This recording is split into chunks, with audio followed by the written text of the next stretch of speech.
crois que j'ai encore bien craqué. Et à tous, j'espère que vous allez bien, que vous passez une très belle journée. Je vous retrouve aujourd'hui sur la chaîne YouTube pour une nouvelle vidéo. Comme vous l'aurez sûrement vu au titre, aujourd'hui ça va être la vidéo In My Library Bag du mois de janvier. Parce que oui, qui dit nouvelle année, nie pas pour autant qu'on change les bonnes vieilles habitudes. Je suis donc allée faire mes emprunts médiathèque pour le mois de janvier. Et comme tous les mois, je partage ça avec vous dans une vidéo In My Library Bag. Et comme tous les mois, j'ai un tout petit peu, très légèrement craqué parce que j'ai emprunté une vingtaine de livres. Mais on peut dire d'un autre côté que j'ai été assez raisonnable parce que il n'y a que 5 romans. C'est des romans qui me font très envie. Il y a des suites de sagas, donc ça fait partie de mes résolutions pour l'année 2017. Terminer une saga pour en commencer une nouvelle. Il y a un premier tome, parce qu'il faut toujours des exceptions pour confirmer la règle, et il y a surtout des mangas, des albums, des bandes dessinées, puisqu'encore une fois, dans la vidéo Résolution Livrex pour l'année 2017, je vous disais que c'est un genre que j'avais un petit peu délaissé, je sais pas trop pourquoi, et que j'avais vraiment envie de m'y remettre durant l'année 2017, pouvoir vous faire plus d'updates albums, bandes dessinées, mangas, parce que c'est vrai que de ce côté-là aussi, parfois on peut faire de très belle découverte. Donc on va commencer sans plus tarder et je vais commencer en vous présentant les quelques romans que j'ai empruntés et il n'y a que de la jeunesse.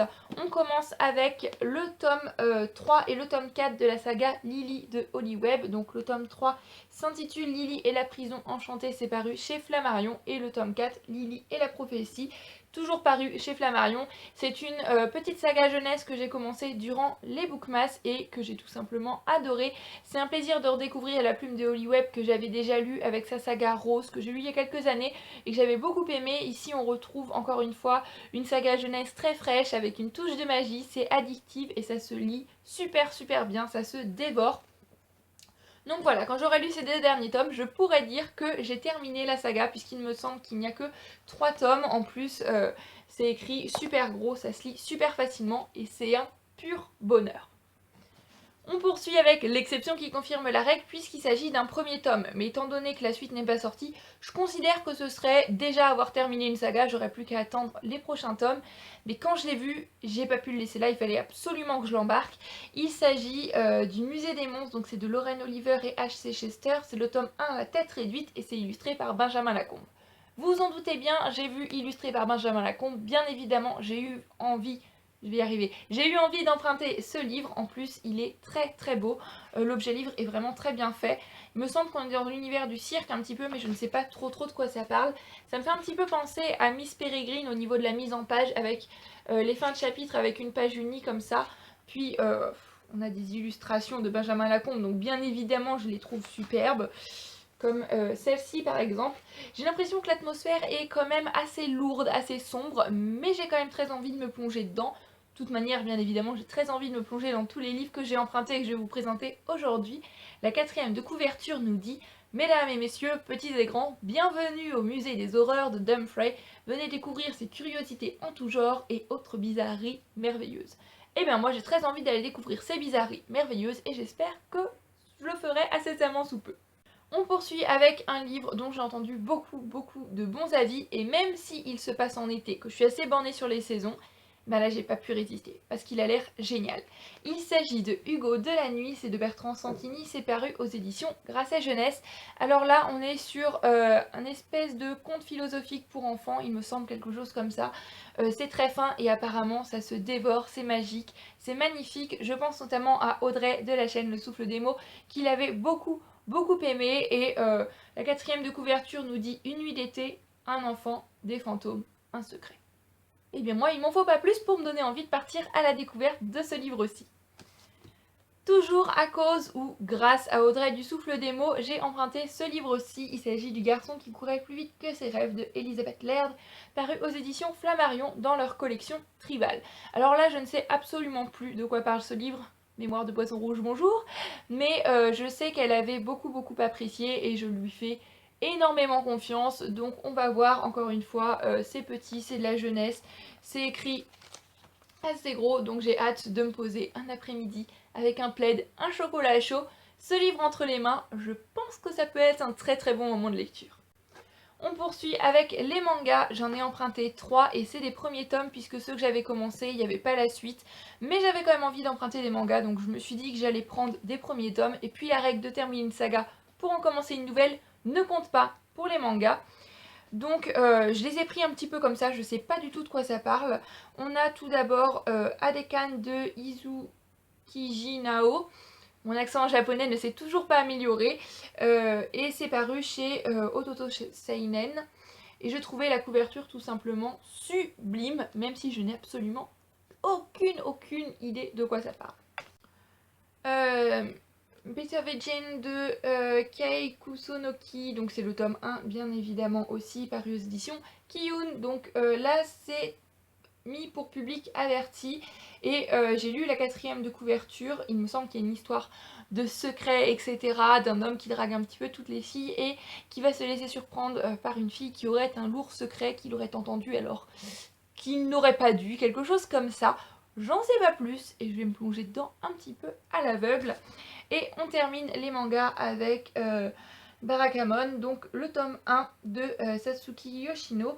Et c'est paru chez Kiyun également. Et ça c'est un manga dont j'ai entendu beaucoup de bons avis. Barakamon, c'est assez connu dans le milieu des mangas et j'ai envie de me faire mon propre avis également. On passe maintenant aux bandes dessinées. Il y en a quelques-unes et c'est des bandes dessinées pour la plupart dont je n'ai jamais entendu parler. Mais quand je les ai vues, automatiquement je me suis dit il faut que je les prenne parce qu'elles ont toutes l'air géniales. Juste après les mangas, on reste dans cette ambiance un petit peu nippone, un petit peu japonaise, avec Tokyo Home de Cyrielle et Gloris. C'est paru aux éditions Kana, voilà. Il a peut-être fallu le temps que je trouve la maison d'édition, mais c'est paru chez Kana. Et déjà, cette couverture, le fait que ce soit en hardback, cette bande dessinée, elle m'a tapé dans l'œil. Voilà, les illustrations, j'aime beaucoup également, c'est en noir et blanc. Et il me semble que c'est l'histoire de Julie qui va partir à Tokyo et qui va se confronter donc du coup aux différences culturelles, etc. Et elle va nous parler un petit peu de son expérience à travers cette bande dessinée. En tous les cas, c'est ce que j'en ai compris au vu de la 4e de couverture. Et voilà, rien que l'objet livre, je le trouve juste adorable et trop mignon. Dans un tout autre genre, mais on reste dans cette ambiance un petit peu, il y a le pavillon de l'aile ouest d'après Wang Shifu de Sun Jia-yu et Guo Guo, paru aux éditions Xiaopan. Là, je ne sais absolument pas de quoi ça parle. Il y avait juste une citation sur la 4e de couverture que je trouvais très belle et en plus l'objet livre est très beau. Donc je me suis dit pourquoi pas me laisser tenter. La 4e de couverture nous dit « Fait-elle un pas, on se sent épris d'amour pour elle. Elle déploie comme une habile danseuse ses membres souples et gracieux et fait briller 1000 attraits et 10 000 charmes. Elle ressemble à un saule qui se balance au gré du vent du soir. » Je trouve ça d'une poésie infinie et tout simplement magnifique. On sent que l'auteur a un amour pour les mots et qu'il essaie de les manier à la perfection. Et en plus, les dessins, c'est sublime! Donc voilà, j'espère que l'histoire est tout aussi belle que l'objet livre, est tout aussi belle que la citation qu'on a sur la 4e de couverture et que les dessins. On poursuit avec cette bande dessinée-ci qui s'appelle Jeune fille en Dior de Annie Goetzinger, c'est paru chez Dargo. Et cette bande dessinée là, on est en février 47 et on va suivre la création de la maison Dior, donc très connue, haute couture. Et le fait qu'on soit déjà dans cette période des années 40-50, évidemment ça me fait envie parce que c'est une période qui me passionne, que j'aime énormément. Mais je pense que ça peut être très intéressant, découvrir un petit peu la naissance de cette maison très connue maintenant. Et les dessins sont juste sublimes, donc j'espère pouvoir apprendre pas mal de choses avec cette bande dessinée et passer un très bon moment. Toujours dans les bandes dessinées, celle-ci, vous l'avez déjà vue sur la chaîne parce que j'ai déjà emprunté 2 ou 3 fois, mais je ne l'ai jamais lue. Cette fois-ci, j'espère vraiment y remédier.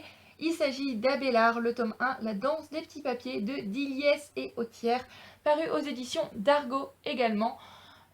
Voilà, la 4e de couverture, encore une fois, nous dit « Personne n'est innocent, on est tous coupables de quelque chose, hommes, femmes, tous, sauf peut-être les enfants, mais les enfants sont des cons. » Voilà.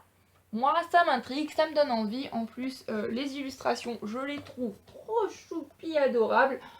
Donc, voilà. J'ai hâte de me poser un après-midi avec toutes ces bandes dessinées et de passer un super moment. On termine les bandes dessinées avec celle-ci, qui est un premier tome également. Mais il me semble qu'on peut les lire dans le désordre puisque chaque tome va parler d'une femme différente. Donc c'est la saga Femmes en résistance. C'est le numéro 1 qui va parler de Amy Johnson. C'est de Watch, Autière, La Boutique et Polak, oui voilà c'est bien ça.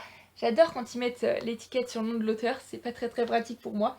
Et c'est paru chez Casterman et j'adore le concept. Donc chaque tome va traiter d'une femme qui a réellement existé pendant la Résistance, retracer un petit peu son histoire. Et ici on va parler donc de Amy Johnson qui était une aviatrice durant la Seconde Guerre mondiale. Et voilà, on a ensuite au moins 4 tomes que vous pouvez voir ici.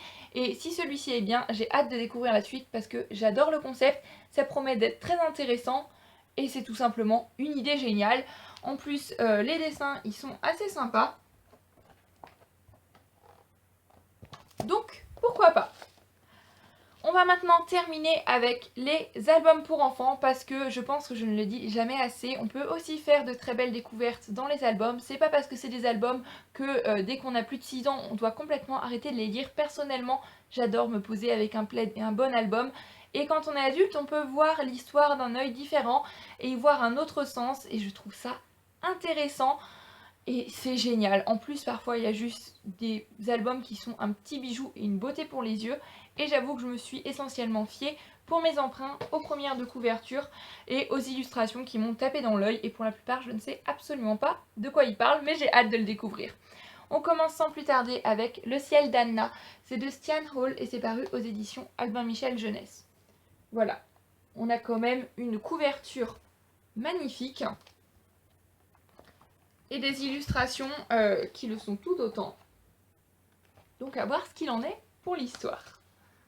Je vais vous présenter ça très rapidement du coup parce que je sais pas du tout de quoi il parle.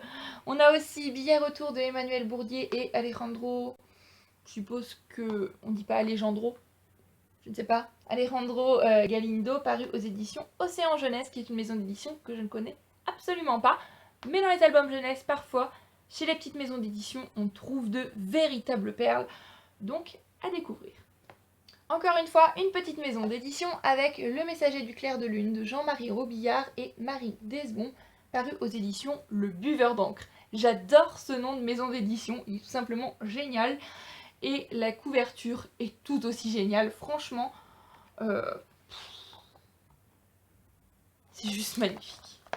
Dans un autre style, La Bête curieuse de Didier Lévy et Mathieu Roussel, paru aux éditions Sarbacane. Alors là, c'est un style un petit peu plus 3D, pâte à modeler si je peux dire. Ça me fait un petit peu penser à Wallace et Gromit. Mais voilà. Pourquoi pas. Ça change un petit peu des autres que j'ai pu emprunter. On poursuit avec Dans la forêt profonde de Anthony Brown et c'est paru aux éditions Kaléidoscope. Là, c'est surtout pour le jeu de couleurs que j'ai beaucoup aimé. Voilà, on va avoir des mélanges noir et blanc et couleurs. Donc à voir le lien que ça peut avoir avec l'histoire, comment... Voilà, ce que ça apporte en plus, pourquoi est-ce que l'auteur a fait ce choix de couleurs un petit peu particulier. En tous les cas, il est très beau. Ils sont tous très beaux, c'est pour ça qu'ils me faisaient envie d'ailleurs. Et on finit avec Lily dans le désert blanc de Benoît Brouillard et Magali Garcia, paru aux éditions Gulfstream. Voilà. Là, c'est parce qu'il y avait de la neige. Puis on est en hiver et du coup, j'aime bien la neige. Puis la petite fille, elle est trop choupie. Et les illustrations, encore une fois. J'adore! Donc voilà, c'en est tout pour mes empreintes Médiathèque. Vous trouverez ces livres bien évidemment dans des vidéos update. J'espère que cette vidéo vous aura plu. N'hésitez pas comme d'habitude à me laisser un petit commentaire pour me dire si vous avez lu l'un de ces livres, si un de ces livres vous fait envie ou quoi que ce soit. Lire vos petits messages me fait toujours très chaud au cœur. En attendant la prochaine vidéo, je vous fais à tous plein de bisous. Je vous souhaite bien évidemment d'excellentes lectures. Prenez grand soin de vous. A très bientôt dans une prochaine vidéo. Bye bye!